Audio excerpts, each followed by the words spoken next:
Hello, welcome to Live Talk for January the 2nd, 2018. I'm Mark Crutcher. And I'm Renee Hobbs. Thank you for joining us. Yes, that's correct. Thank you for joining us. And this is a big show for us. And we're going to be giving you some information here in a minute that I think you'll find very interesting, or at least we do.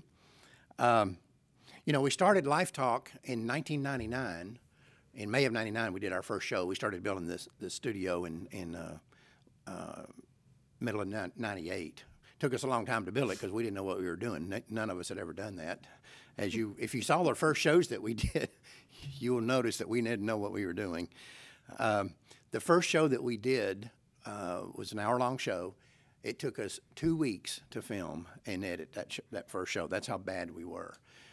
Eventually, we got that show down to where we were shooting it and having it finished editing by the end of that day.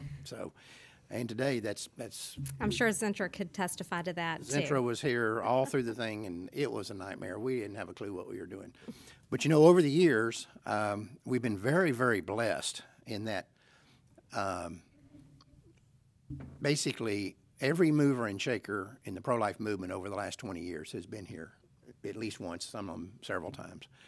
And we have been truly blessed to have the kind of people come through here that we've had, and to do all the things that we've done, so many things that are kind of standard fare in the pro-life movement today were actually introduced here on Live Talk. This is where the baby parts thing was revealed, and that was our investigation. We revealed it on a Live Talk show. And our child predator project and Alpha 21 and all of those things that are just standard parts of the pro-life movement today were all life dynamics projects that we introduced here. Right. And like I said, all over the years and most of that time, but it's been an incredible experience to think about. It's just been an honor, I'm sure. It has been, and we still have tapes of all the old shows. Every show that we ever did, we've got it either on DVD, and I can go back and I can go back and put that first show in. We didn't have a clue what we were doing. None of us had ever done anything like this. And of course,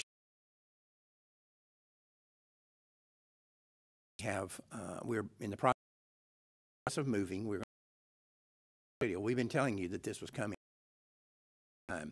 and so the next time you see us, we've got some really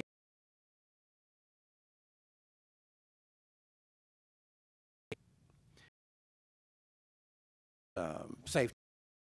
Past of Live Talk has been pretty bright, but I think the future for what we're doing now, mainly because of social media, right, and the opportunities that we have on social media, I think what we're going to be able to do in the future is going to be really good. Yeah, it's going to be exciting stuff that's coming up. Right, it will be, and so we're looking at this as, it's a sad thing. Obviously, every show that we've ever done. We've done right here, and I've been on every show. I was about to say that. Since May of 99, except for one. You didn't miss. Oh, you've missed one. You did one show. Oh, I did one without you. That's right, because you were sick. Yes. The only time I've taken off work for sick in 25, 30 years. And I have to be pretty sick to take off, especially miss a Live Talk day. Right. But anyway, I've been in every Live Talk since 1999, since May of 99. Except for that one that you did by yourself. Melissa says congratulations. Well, thank you, Melissa. And so, but don't think this is the end. This is just the beginning of a new beginning, is the way I'm looking at it. And we're real proud of what we've done in the past, and we're excited about what we've done. And it's been a neat run. And it is kind of sad and emotional. It's bittersweet. Yeah, it is, to leave this. Right. I mean, every show we've ever done has been on this set right here. Right. How we're going to move forward.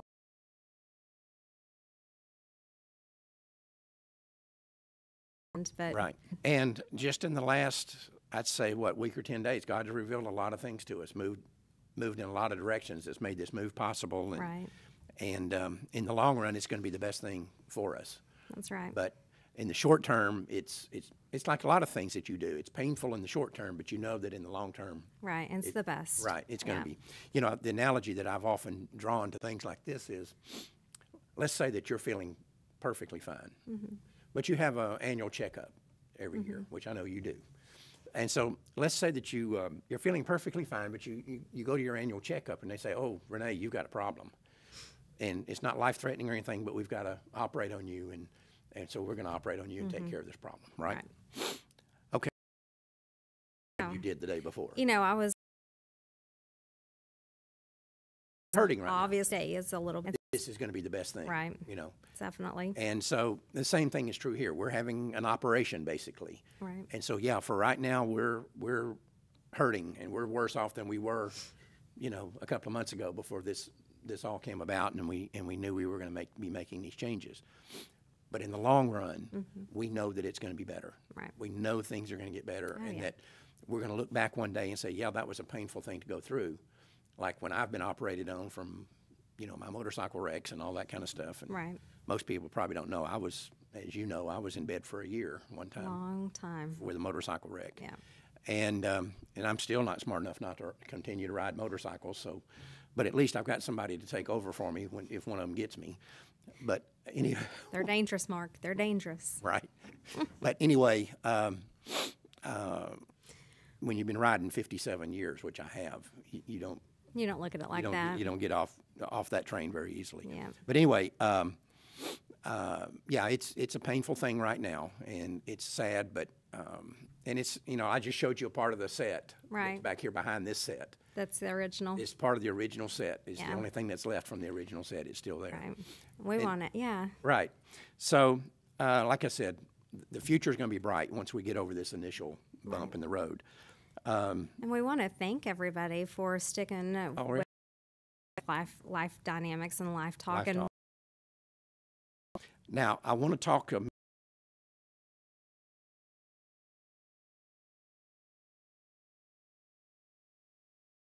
It's basically ready. But what we didn't think about was we were introduced it around the January 20th. And this, what we're going to be doing is going to be new. But then we found back from. Yeah, they don't for the spring semester until the 23rd or so. 24th or It's whatever. after the anniversary. So what we're going to do is wait and drop it the first week in February. Yeah. And so Summer, but that's okay. yeah, that's all right. It'll make a big splash, and it's going to be a new. I think it's going to be a college camp.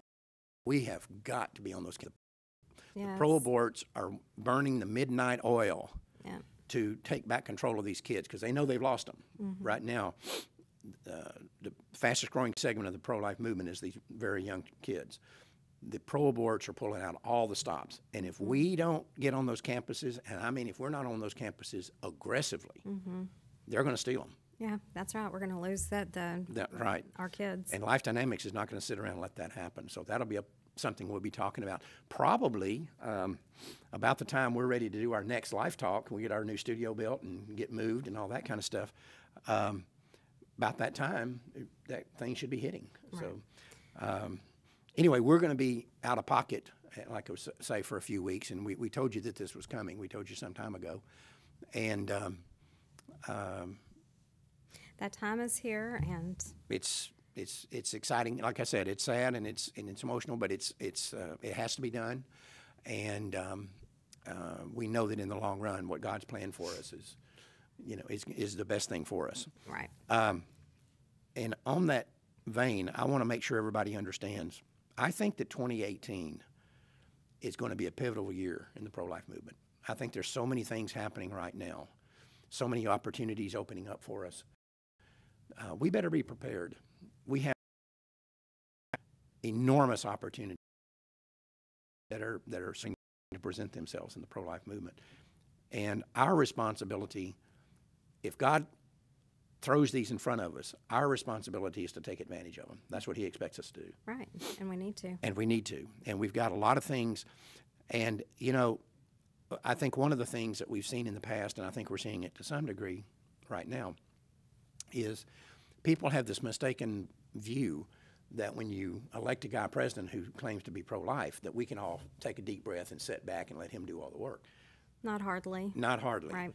And if you think that Donald Trump or these Republicans are going to do all our work for us, you are crazy as a drugstore rat. It's not true.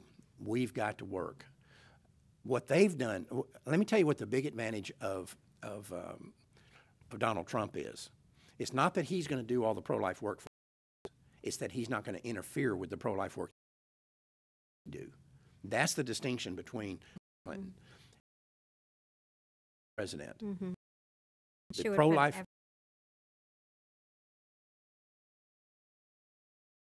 Justice Department on us, and which we know is third FBI. All these. This is as Hillary Clinton was in control of them. Mm. It'd be worse than when her husband was in control of it. And those of us who lived through that time can tell you, it was a frightening time. I've told you some of the things that were going on around here, right? How they were coming after us and every other pro-life group in this country. And they were labeling us all terrorist organizations so that they could tap our phones, open our mail. Our phones were being tapped right here. Our mail was being opened. Our building was being watched. We were being followed home. All kinds of weird, and that's just some of the things that were going on at the time. And that was under Bill Clinton. Hillary Clinton would have been worse. So let's not look at what's happening here as saying, okay, Donald Trump's going to do this, Donald Trump's going to do that, and he's going to help us. No, that's not the way to look at it. The way to look at it is he won't get in our way. About Alamo between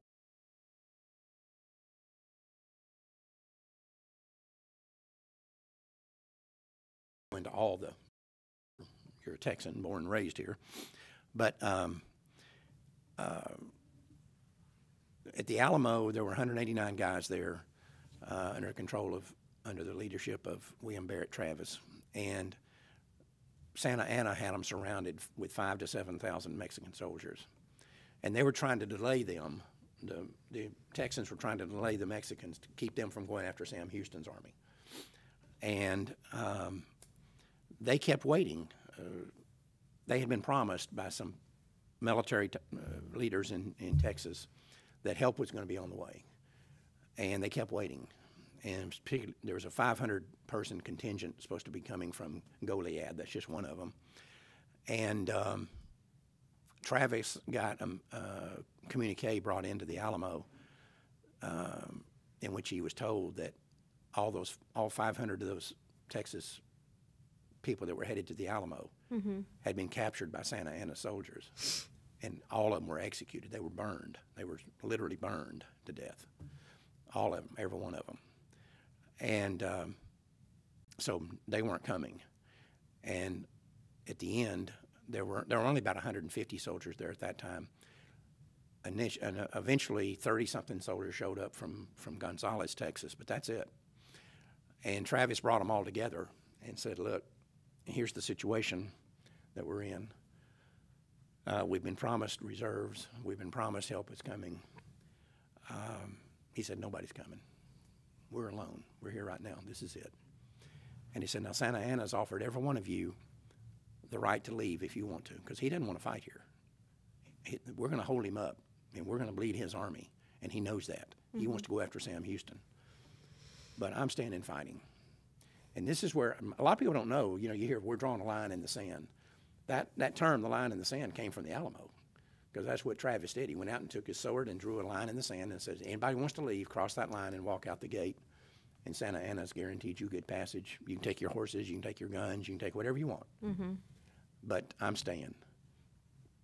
And of course, these guys knew what the consequences were. There's 189 of them in there, and there's 5,000 to 7,000 Mexican soldiers surrounding the Alamo. So they knew that if they stayed, they were all going to get killed. And Santa Ana had said, no one is going to survive. We don't take prisoners. Everybody will be executed. Even if you're taken alive, you'll be executed. And David Crockett was. We now know that he was taken alive, and they cut his throat. But anyway, they all stayed. And they all wrote letters on the night of the 13th, or the night, and they all wrote letters. You can read those letters. in Austin, but it's really interesting. Yeah. A lot of those letters are down there, and they put them on display, and you can read them. And you know what was weird is it was obvious that these, and you know, he told him, he said, Santa said, walk across.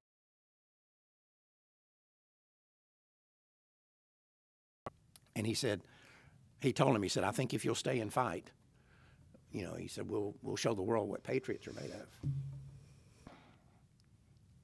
That's what we've got to do. We claim to be pro-life. We've got to show the world what pro-lifers are made of. And we've got opportunities this year that we're not going to, they're going to come one time. They're not going to come again. We better take advantage of them. And those guys stayed down there, and all of them were killed. Every one of them were killed. But Travis said, I think each one of you will take 10 Mexicans with you. We're going to sell our lives dearly. Right. Guess how many they took? About 10 apiece. About 10, yep. So 189 guys gave their lives to buy a few days for Sam Houston and to take 2,000 Mexican soldiers with them, which is what they did. As soon as the battle was over, Santa Anna and his men took off after Sam Houston. Finally caught up with them in East Texas at San Jacinto. But their army was crippled by that time.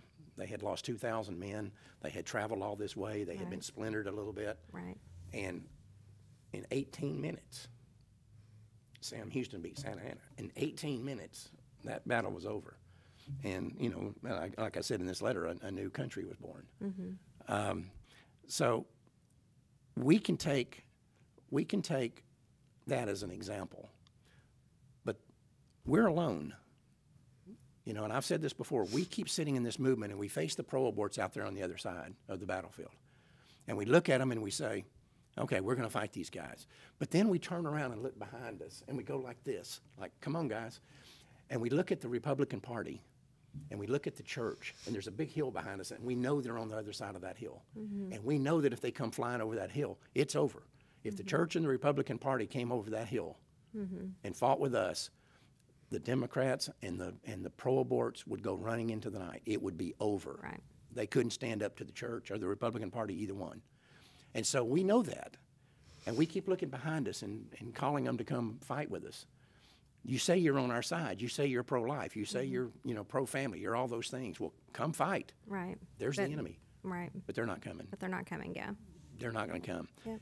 And every ounce of energy that we use up trying to get them to come over that hill is an ounce of energy that we do not use on the enemy that's in front of us.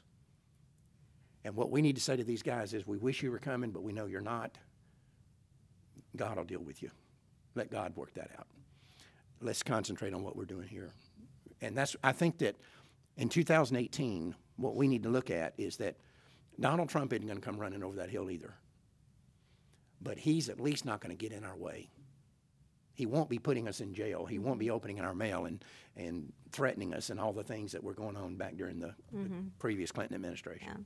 So we've got all these opportunities, but I think it's time for all of us just to recognize that these guys aren't coming, that we're alone. And like I said, that at the Alamo was when those guys realized what was truly at stake here and what was truly going on. Everything changed for them. You can read it in their letters when they're talking about it. When they discovered that nobody was coming, so what you've got to decide right now is, how much is this worth to you? Right. You know? Yeah. Their whole demeanor changed. And as I said in that letter, not one of those guys ever lived in a free Texas. Not one of them. But every one of them knew that in order to make Texas free, their blood had to be in the soil. And so they stayed. And that time that they used up allowed more soldiers to come join with Sam Houston. And it bled the Mexican army so that when they got to Sam Houston, they were severely crippled from what they were. And in 18 minutes, the battle was over. And so that's what we need to understand, is that we'll be a lot better off. We will be exponentially better off when we accept the fact that we're alone. The Republicans aren't coming. The church isn't coming. Now, you can we'll draw the line in the sand. If you're waiting here for them to come and you think that that's what you're doing, and so you're not going to fight too much until they come, then cross that line and walk out the gate. But I'm staying, and you're staying. And most of the people that I know in this movement are going to stay. But we got to quit wasting energy waiting on these guys to come. There are no reserve troops coming. They don't have the courage to come over that hill. They're going to stay right there on the other side where it's nice and safe and where they're comfortable. Yeah. Where they're comfortable. Right. And so, as we enter this new year, this is the message I want you guys to take from it. And especially as we make these changes here at Life Dynamics, and we'll be gone for a few weeks here because it's going to take us a while to get moved and get the new studio built. And you cannot imagine, you can't even begin to imagine what a nightmare. I mean, you've seen around here, and even you don't know what a nightmare it's going to be to undo this studio and move it and reset it up. It's going to be unbelievable. But this is what God wanted. We asked God to give us direction. We've been praying for it. He did. We're off to the races. That's right. And it's going to be better than ever on the other end. In the meantime, we fight. And I want you guys at home to think about what I've said about the fact that about us being alone, because you've got to decide how committed you are to this battle. Are you willing to fight it alone? Are you willing to fight it knowing that your natural allies, the church and the Republican Party, have abandoned you? Are you willing to fight under those circumstances? Because that's the circumstances we're in. And if you're not willing to fight under those circumstances, I understand. That's fine. Just like those guys at the Alamo, you could have hardly blamed any of them for saying, hey, there's 7,000 Mexican soldiers out there. There's 189 of us. We're surrounded. We're in this little church. So basically, I think it's the most well-known Catholic mission in the history of the world is the Alamo. A lot of people don't even know that it was a Catholic mission, but that's what it was. It was basically a Catholic church. We're here alone. Nobody knows we're here. Most people don't even care what's going on here. But we care, and we're willing to stay and fight. We've got to have that same attitude. And I can tell you, from my standpoint, that is my attitude. It's always been my attitude, and it always will be. And I think you've adopted that attitude since you've been here. That's my attitude, too. Right. And so we're going to move forward, but I think this is a good chance for people to kind of step back and say, we're entering a new year. Here's all the situation that we know. Nobody's coming, but at least we have somebody in the White House that will not get in our way, that will put us in jail for trying to protect the unborn, or destroy our families for trying to protect the unborn, or whatever they might do. So, yes, it's a godsend that Hillary Clinton is not president, obviously. But that doesn't mean Trump's going to do our work for us, because he's not. He's not going to do our work for us. We got to do it. And if we don't do it, nobody's going to do it. So anyway, that's my little Alamo speech. Well, we thank you for the reminder. Right. Definitely. Well, you ought to study it sometimes. It's real interesting. The Alamo is a neat story. It's even so neat, Renee. I don't know if you've ever thought about this or not. A lot of people, they'll say, oh, yeah, the Alamo is one of the brightest spots in American history, and it changed this and it did this. The Alamo is not part of American history. We were the Republic for 9 years, I'm sorry. 1836 to 1845. We were a standalone country. We had our own thing. Right. Some people know that. A lot of people know. But that's what the Alamo is what created that. And that was the Alamo. No, we lost. But their death made the victory 6 weeks later at San Jacinto possible. Without them doing what they did at the Alamo, San Jacinto would have never happened. And so, it would have happened, and Santa Anna would have still had all his troops, and they'd have still been unbled, and they would have just overrun. Right. Sam Houston didn't have hardly any troops. And he had no troops. I mean, this is one of the biggest battles in the history of the world. It was fought without soldiers. One side didn't have any soldiers. They only had farmers and bankers and so forth, landowners, or people that were trying to be landowners. But anyway, it's a real interesting thing to study. But what you learn about it is, it's the classic example of people saying, this is my duty, and I'm going to do it, and I'm not going to worry about what the results are. This is my duty to do this. And that's why I'm saying those guys didn't understand what was going on until they accepted that they were alone. Right. But finding out that they were alone did not change what their duty was. And so they stayed. Mm-hmm. That's what we need to understand. The fact that the church won't help us, the fact that the Republican Party won't help us is irrelevant to us. Our duty is still the same. If we're pro-life, we took an oath to protect the unborn and their moms against these butchers at these abortion clinics. That's the oath we took. Now, what other people do has nothing to do with that. You and I have that oath no matter what they do. Even if we're the last 2 people on earth, that's still our duty. We have to stand and fight. Right. And that's why I'm saying those guys didn't understand what was really going on until they figured out that they were alone. The quicker we figure that out, the better off we'll be. I guarantee you. What else you got? Anybody? Nothing. Messages or? No, actually, no. I don't know how to turn it off. Okay. Sorry. Okay. Internet was a little bit slow here. Oh, so, it was? Okay. yes. Well, anyway, like I said, we're going to be, you have anything? No, I just, Happy New Year's, and I hope and pray that it got off to a good start, and Right. and we do what Mark says, we stand up and fight. Right. We're going to stand here and fight. And that's the way we're going to, that's the way, I still say the pro-life movement's like the Alamo. If we just accept that we're Right. that we're going to have to fight alone, we have a responsibility. And what other people do is their business. It's kind of like, I'm sure you've had your situation with one of your 3 kids, probably all 3 of them, where they wanted to do something and you wouldn't let them, and they'll say, but so-and-so's mom's letting them do it. And that does not matter. What difference does that make? None at all. What they do, Right. if every kid in the school gets to do this, you're not, right? That's right. So you've had to have that conversation, I'm sure, more than once. I know your kids, I'm sure that they sprung this on us on you a few times.